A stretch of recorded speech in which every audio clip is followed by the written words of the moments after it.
नमस्कार मित्रांनो, स्वागत आहे तुमचं आपल्या एका नवीन व्हिडिओमध्ये. तर आज आपण आलो आहे अशा एका किल्ल्याला भेट देण्यासाठी जो की दुर्लक्षित किल्ला आहे, ज्याचं नाव आहे ढवळगड.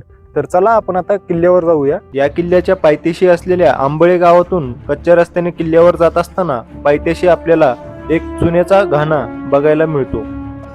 ढवळगड हा पुणे जिल्ह्यातील पुरंदर तालुक्यातील असलेला एक डोंगरी किल्ला आहे. पुरंदरमध्ये असलेल्या भुलेश्वर डोंगर रांगेमध्ये हा किल्ला वसलेला आहे. पुण्यापासून जवळपास 50 किलोमीटर अंतरावर हा किल्ला आहे.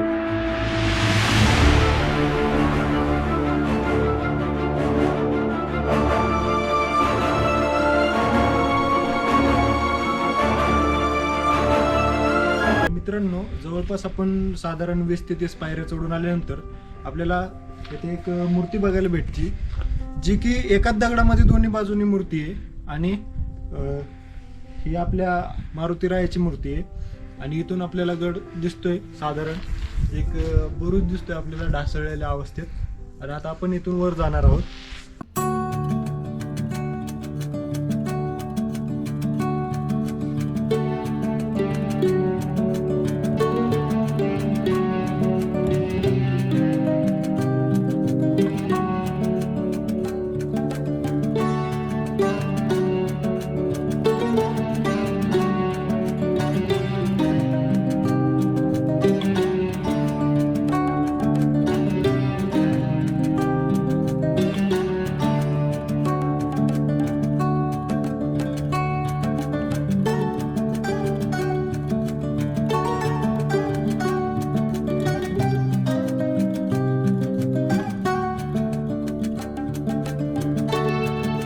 तर मित्रांनो, आता आपण थोड्याच अंतरावर आलो तर आपल्याला एक इथे मूर्ती बघायला भेटते, जी की श्री गणेशाची मूर्ती आहे. कातळात कोरलेली मूर्ती आहे.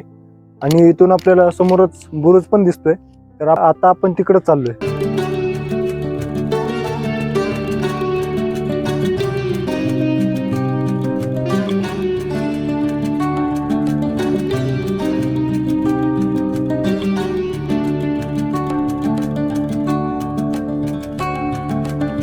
मित्रांनो, आता आपण येऊन पोहोचलोय या दरवाज्यात. ज्याचं आपण स्ट्रक्चर बघता, ह्याचं स्ट्रक्चर बघता मला तरी वाटतंय की हे पेशवेकालीन असावं, कारण इथं विटांची बांधकाम आपल्याला दिसते. आणि आजूबाजूला दगड पण पडलेले आहेत, जे की आधीच्या बुरुजाचे असतील. हे आता नवीन बनवण्यात आलंय, पण आधी दगडाचंच असावं. तर आता आपण इथून आतमध्ये चाललो. आपल्याला 1-2 खोल्या दिसते ते, जे की पहारेकऱ्यांसाठी असतील.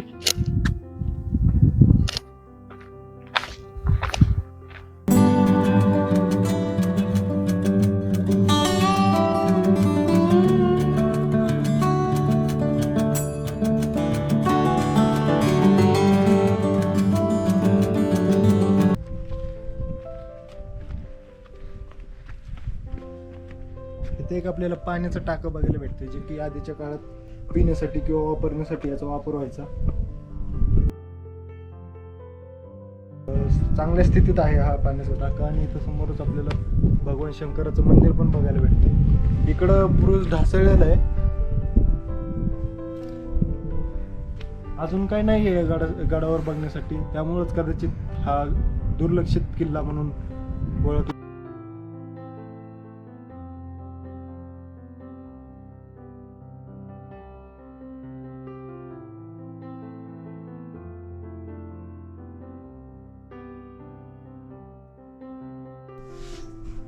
इथं आतमध्ये काही नाहीये, एक मूर्ती आहे.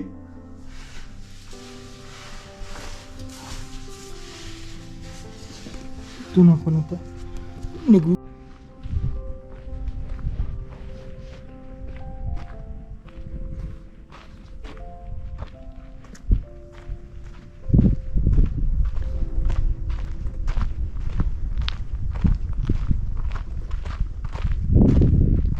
आपल्याला इथे अजून एक पाण्याचं टाकं बघायला भेटते, जे की सेम त्याच्यासारखंच दिसते.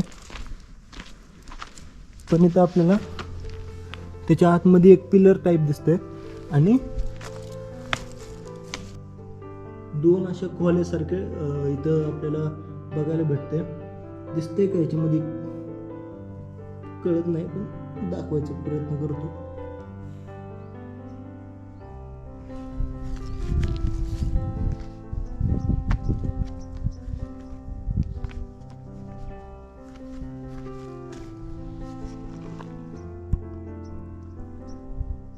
आणि हे समोरच आहे शंकराचं मंदिर आहे, त्याच्या समोरच आपण ते बघायला भेटतं.